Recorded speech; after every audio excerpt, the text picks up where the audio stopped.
Okay, guys, welcome back to our. Oh shoot, I had soda left. Oh no, it's empty. Oh, sorry about that.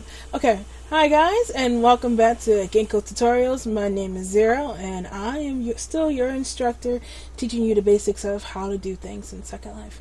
So in the last video, I showed you how to attach a skeleton, a garment to the Second Life skeleton, and we ran into a problem where when we bent the arms, you'll see here, it's not exactly moving the way we want it to. Yeah, it's moving with the skeleton and it is rigged, but it's not moving the way we want to.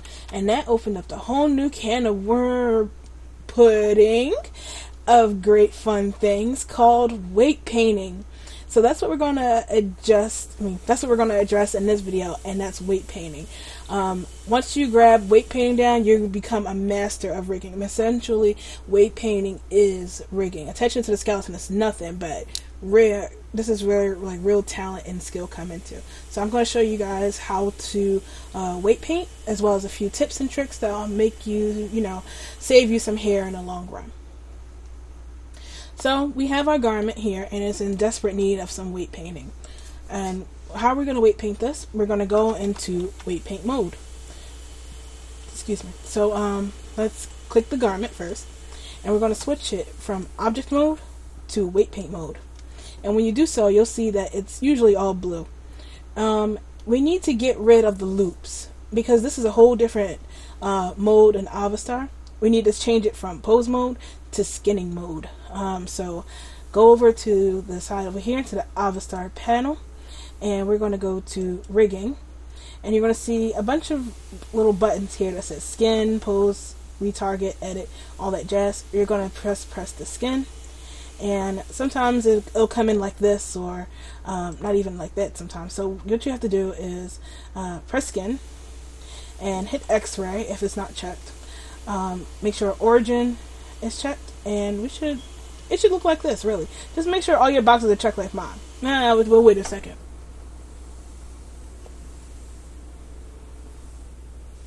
Okay, so by now you should have the boxes checked. So when you have it checked, you'll see that you have these sharp blue bones. They kind of remind me of those life pieces, that game, the game of life.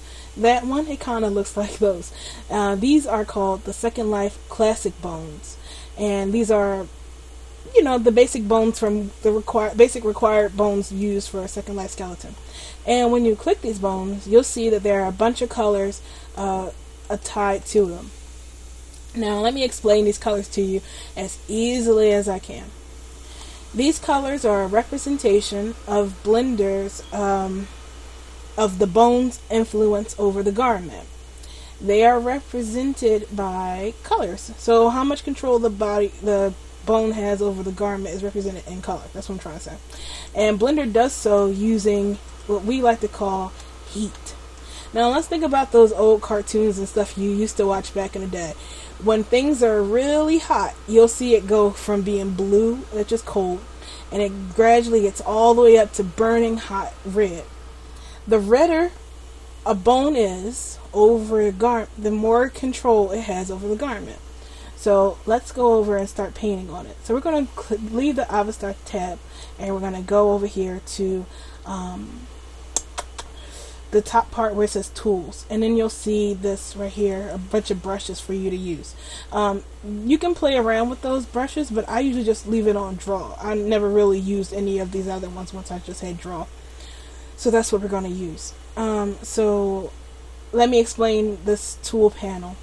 So right here you'll see it says weight, and you go from a solid 1 all the way down to 0.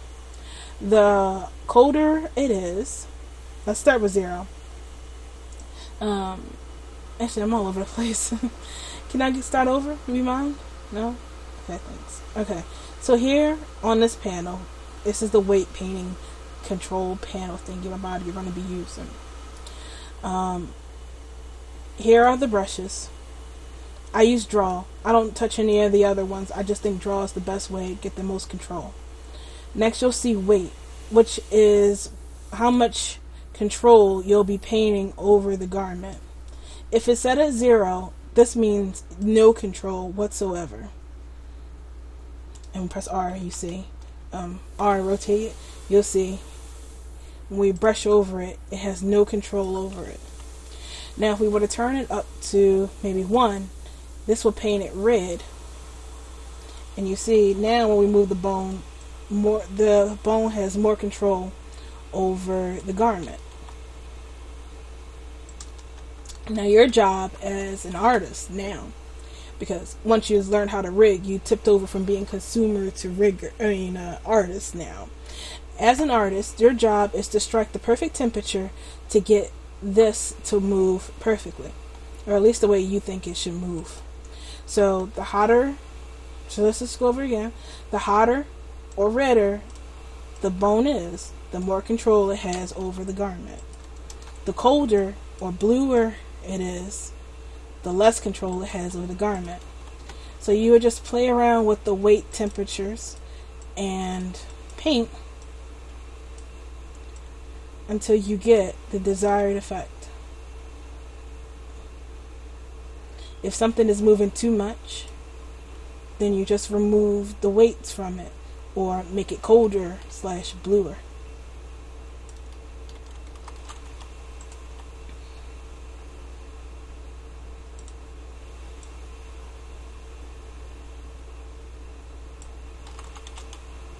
Now you're going to need to know how to reset the bones when you're moving it, because you're going to be pushing and pulling and pushing and pulling this thing up and down, and you're going to want to be able to reset the bones and stuff like that, because you can't keep pressing Control Z and resetting it. So if you ever move your bones and you need to snap them back, just press Alt R and your bones will snap back to the default position. So it can be any kind of way right here. And you want to move it back into the right position, just press A to select all the bones and then Alt R. If you just want to move an individual bone back to its normal position, just click on the bone and then press Alt R. So that's really weight painting in a nutshell.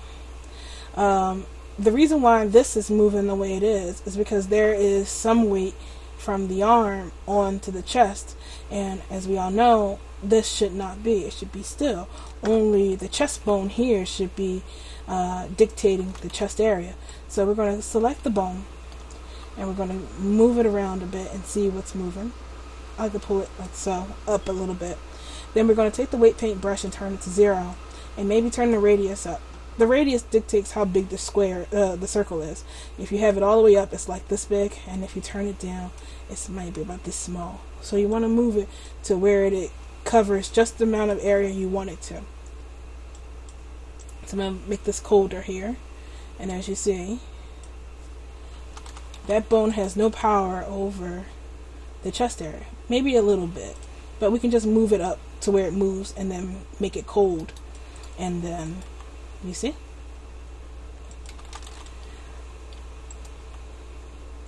Now if it gets on your nerves too much and you got to the gist of what you want, you can always rely on alphas.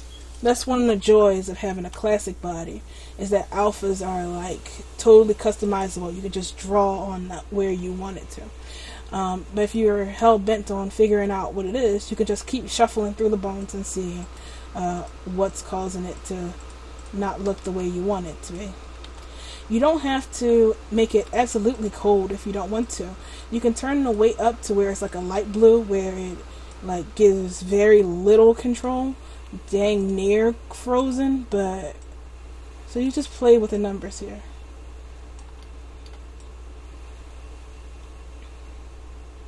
Now let's say you weight paint it, you can't figure out what's going on. In some instances, you may have to modify the mesh. That's totally an option. You can modify it and just bend it a little more and see if it looks better. So let's say you weight paint it and you're just not getting the right results that you want, and you are tearing your hair out and you're like, damn it, if only it had the weights like that one t-shirt I had. You can actually transfer the weights from a rigged garment to your garment. So how do you transfer the weights to your template, as we're going to call it, to your second life, to your garment? So I'm going to show you how to do that right now. So what we're going to do is we're going to go to a new layer, and I'm going to import some templates. These are templates found on Damien Fate's website. So they're free and they're there and you can just use it. I have some included in, I'll have the link below so you can just download them, but I use these so often that they're just there. So what we're going to do is go to a new layer, and you're going to go File, Import, Collage, and you're going to navigate to wherever your templates are. And because it's a t-shirt, I'm going to look for a t-shirt in here. So I think it would be skirt, baggy, round bottom neck. This one, I think. One of these two. Baggy tee. Oh, here. Baggy tee, round bottom neck. I think I'm going to go for the shirt because it has longer, I think it has longer arms, just in case the tee is too short. So when you bring it in, it's going to be super small, and it looks like it didn't come in. But don't worry, it did. So what we're going to do is press A and deselect everything. Then we're going to press A again and select everything. Then we're going to press the S key, and then we're going to scale it up until you start to see it. Just keep on scaling. Alright, so now that we see it, it's here. You're going to hold down Shift, and then select the layer with our shirt on there. The shirt is way too big, so we're just going to press S again and scale it, and then move it up so that it kind of lines up with our shirt. The more your template lines up with your garment, the better the weights and stuff will transfer to it, because it's kind of like, it makes it a lot easier. Alright, so we have our shirt, our template lined up, and we're going to transfer the weights to it now. I'm actually going to pull it down a little more. Alright, so here we go.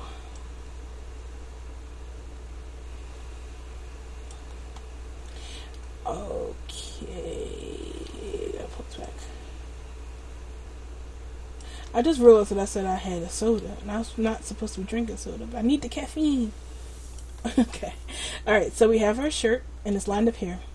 And we're going to now transfer the weights from our template shirt to our Second Life art shirt.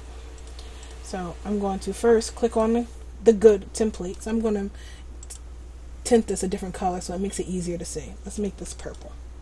Okay, so now we're going to click on the shirt first, the template shirt. Hold down Shift, click on our shirt, which is the red shirt.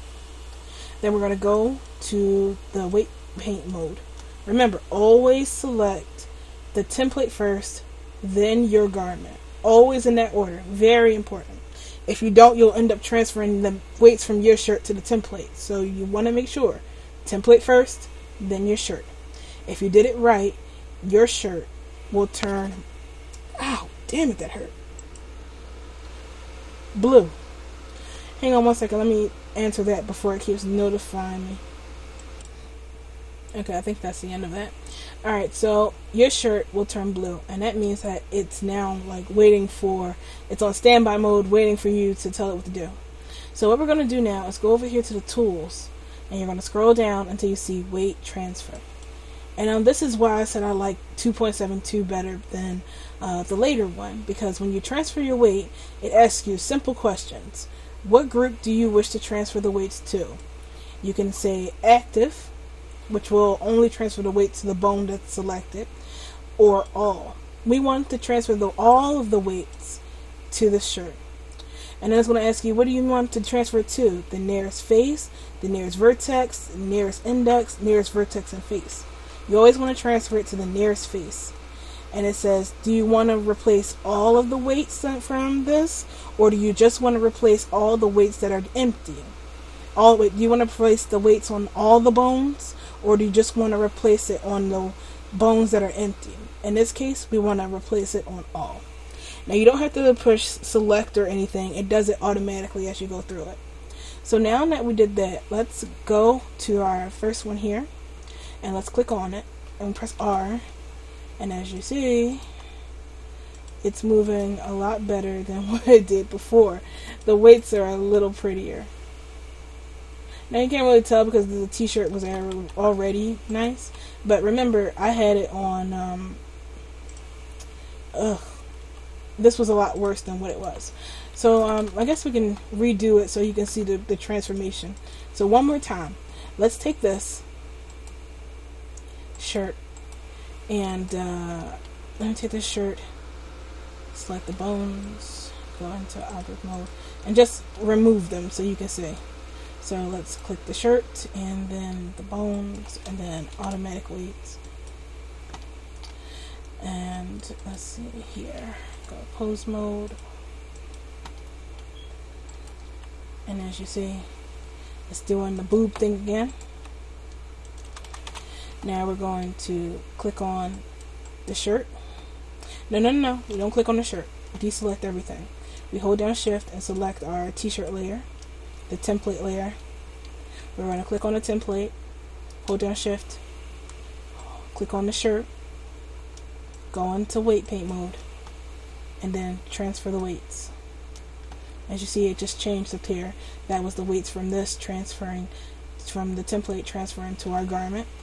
We're going to go back to our garment layer, and then we click on the bone, and we press R, and as you can see, it's a lot better. Now, shoulders almost always pop out of t-shirts. It's very rare that it doesn't.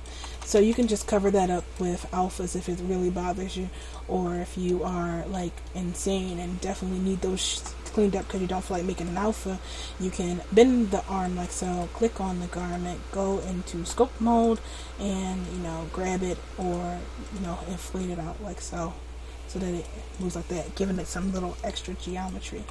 But as you see, when you move the arm up, it's going to bunch and create this new puckle thingy here.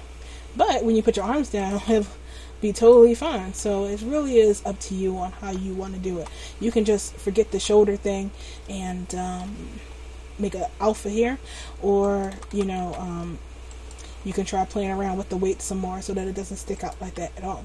Personally, when you look at it when it has the bunching or so, it kind of makes the fabric look a little more realistic. But that's just this is where artistic vision comes in and you have to choose.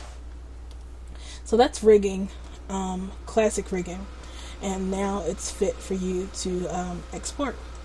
So if you want to export your garment after you've finished all the rigging, you can just go to, let's see, exit. So you click it, and you go your garment, and you go File, Export, Collada, Avastar. Make sure it's the Avastar one, and we're just going to name this T-shirt,